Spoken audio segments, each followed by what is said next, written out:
Semangat pagi, kembali lagi bersama saya, Roy Fernando Nababan, tentunya untuk belajar kimia. Pada pertemuan kali ini saya akan membawakan materi unsur logam alkali tanah atau golongan 2A dalam tabel periodik unsur.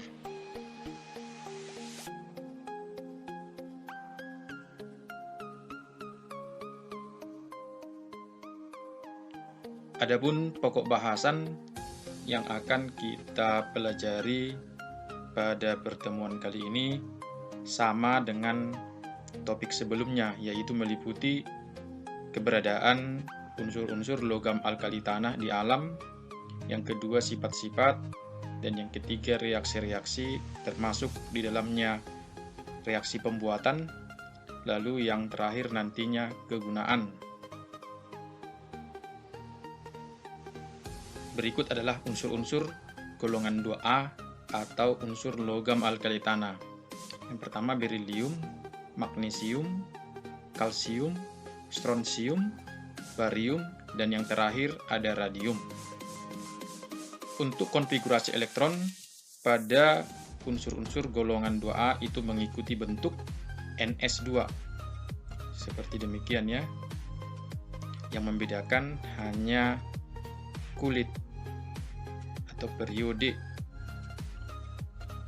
Sedangkan warna nyala masing-masing unsur, berilium itu warnanya putih terang, magnesium juga putih terang, kalsium orange, strontium berwarna merah, barium hijau, sementara radium karena bersifat radioaktif, jadi keberadaan di alam itu sangat sulit ditemui. Biasanya yang namanya radioaktif diperoleh melalui reaksi peluruhan ya. Sedangkan warna dari unsur-unsur alkali tanah ini dalam wujud murninya biasanya berwarna putih mengkilap seperti perak. Khusus untuk berilium ini bersifat amfoter. Baza yang dihasilkan juga nanti bersifat amfoter. Yang pertama, keberadaan di alam.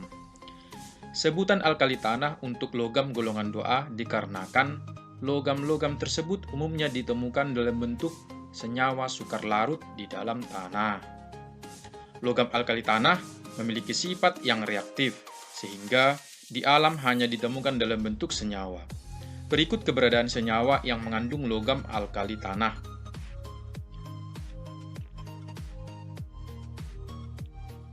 Ini adalah contoh mineral dari berilium, beril silikat, dan dolomit. Yang kedua adalah sifat-sifat. Sifat keperiodikan unsur-unsur logam alkali tanah ditampilkan seperti tabel berikut. Yang pertama, sifat atomik. Konfigurasi elektron valensi logam alkali tanah adalah Ns2. Atom logam alkali tanah juga cenderung mudah melepaskan sepasang elektron, membentuk ion bermuatan positif 2, dengan konfigurasi elektron stabil gas mulia. Namun, energi ionisasinya lebih tinggi dibanding logam alkali, karena jari-jari atomnya lebih kecil, dan elektron valensinya lebih banyak. Secara umum, keteraturan sifat dari berilium ke barium yaitu jari-jari atom bertambah, energi ionisasi berkurang, keelektronegatifan berkurang. Berikutnya adalah sifat fisis. Logam alkali tanah agak rapuh, tetapi pada keadaan tertentu logam alkali tanah dapat ditempah dan diubah bentuknya. Dari berilium ke barium, titik leleh, titik didih, dan daya hantar listrik dan panas cenderung menurun. Jika dibandingkan dengan logam alkali seperiode, titik leleh dan sifat-sifat fisis lainnya seperti rapatan, kekerasan dari logam alkali tanah lebih besar. Sifat kimia.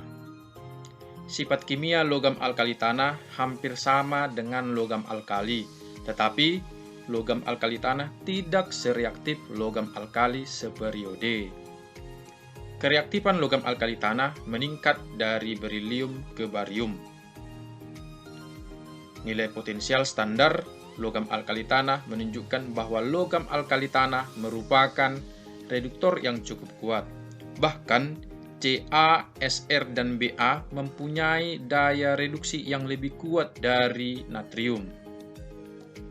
Ketika logam alkali tanah dipanaskan, maka dengan segera dapat terbakar di udara.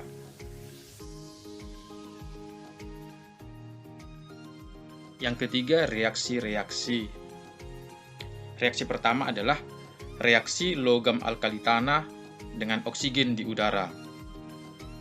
Semua logam alkali tanah bereaksi dengan oksigen di udara membentuk oksida, kecuali berilium dan magnesium hanya dapat bereaksi bila dipanaskan atau dibakar menurut reaksi.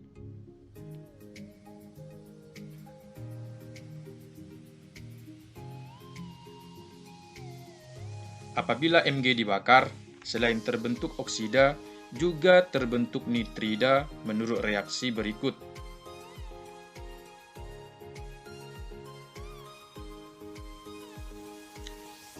Reaksi dengan halogen. Semua logam alkali tanah bereaksi dengan halogen atau X2 membentuk garam halida menurut reaksi.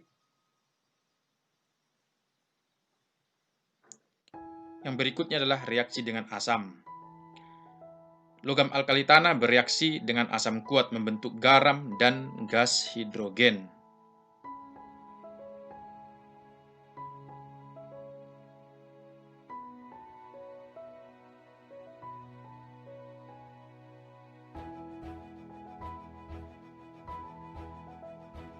Berikutnya adalah reaksi dengan hidrogen. Jika dipanaskan, logam alkali tanah dapat bereaksi dengan gas hidrogen membentuk senyawa ionik hidrida menurut reaksi.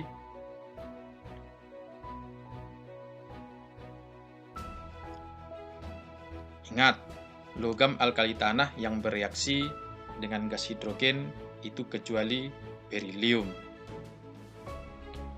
Berikutnya adalah reaksi dengan air. Ca, Sr, dan Ba bereaksi dengan air membentuk larutan basa dan gas hidrogen. Magnesium bereaksi lambat dengan air dingin.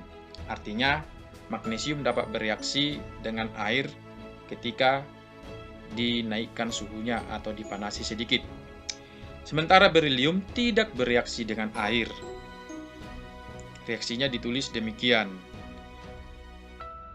di mana M itu tadi Mg, Ca, Sr, dan Ba. Sementara Be tidak bereaksi tadi ya. Dan khusus untuk Mg, bereaksinya ketika airnya dipanasi sedikit. Makin cepat kalau airnya makin panas. Kelarutan senyawa alkali tanah. Sebagian besar senyawa-senyawa logam alkali tanah memiliki kelarutan yang kecil atau sukar larut dalam air. Hal ini membedakannya dari senyawa logam alkali yang umumnya mudah larut dalam air. Berdasarkan data tetapan hasil kali kelarutan atau KSP, kecenderungan periodik dari kelarutan senyawa-senyawa logam alkali tanah yaitu sebagai berikut. Kelarutan senyawa hidroksida, senyawa karbonat, dan senyawa oksalat semakin bertambah dari berilium ke barium, meskipun ada sedikit fluktuasi pada senyawa karbonat dan senyawa oksalat.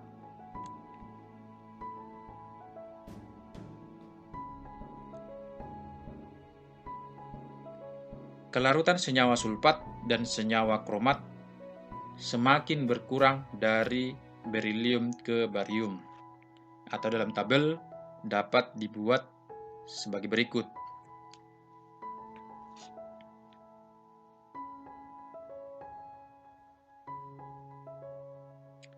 Pembuatan alkali tanah. Secara umum, logam alkali tanah dapat diperoleh melalui proses ekstraksi senyawanya. Ekstraksi adalah pemisahan suatu unsur dari suatu senyawa.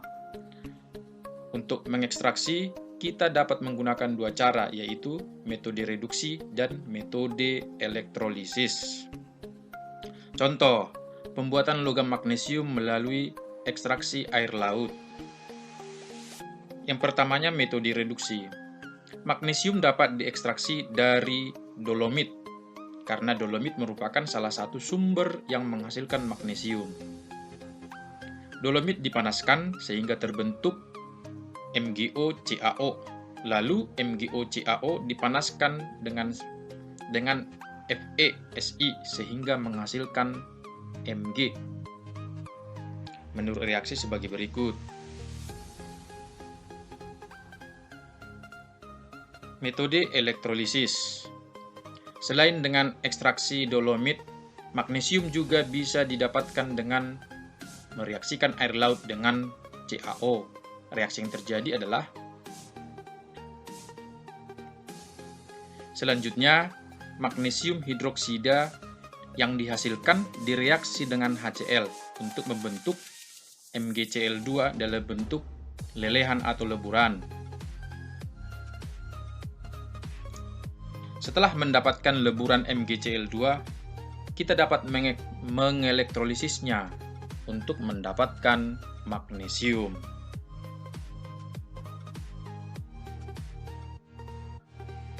Prosesnya ditampilkan sebagai berikut, di mana leburan MgCl2 harus dicampur dengan CaCl2 untuk menurunkan titik lebur, sehingga menjadi sekitar 700 derajat Celcius. Sebagai anode digunakan karbon atau grafit. Gas Cl2 yang dihasilkan digunakan kembali untuk membuat HCl.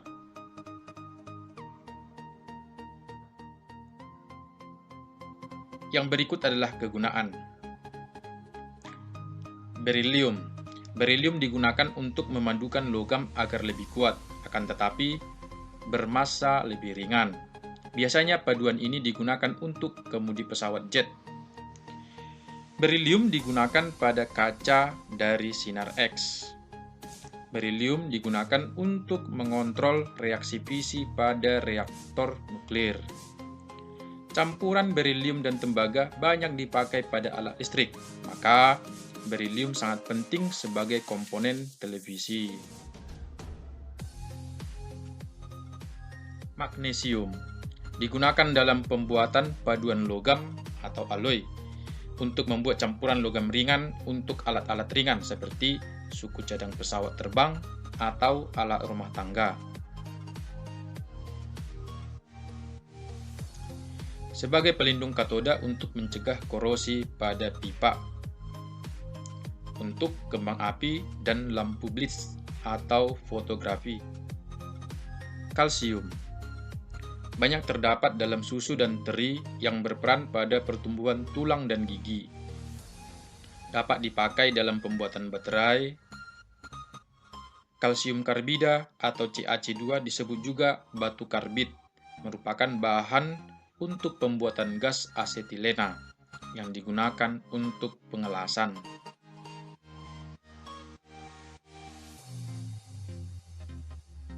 Strontium.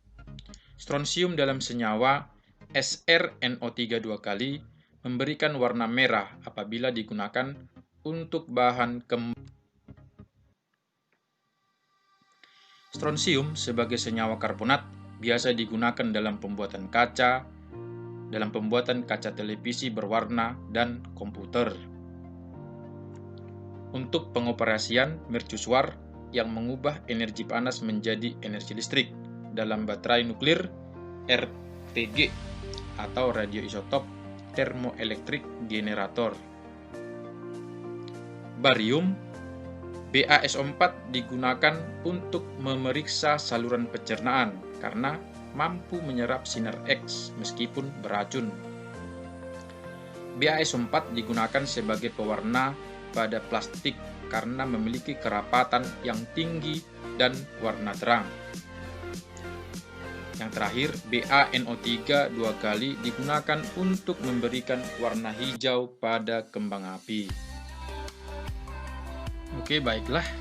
Kita akan memasuki latihan soal. Berikut ada soal-soal mengenai unsur-unsur logam alkali tanah. Silakan dipelajari, dikerjakan.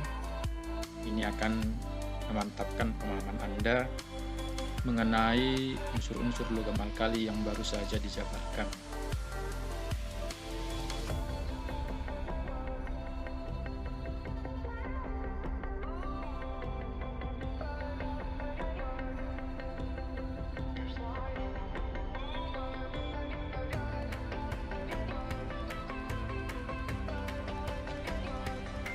Demikian pertemuan kali ini. Terima kasih sudah ikut bergabung dalam channel ini. Semoga bermanfaat. Apabila ada pertanyaan, boleh hubungi saya di kolom komentar pada channel ini. Kiranya siapapun yang ikut menyaksikan channel ini berada dalam keadaan sehat, kuat, bersemangat, dan bersukacita. Semangat pagi!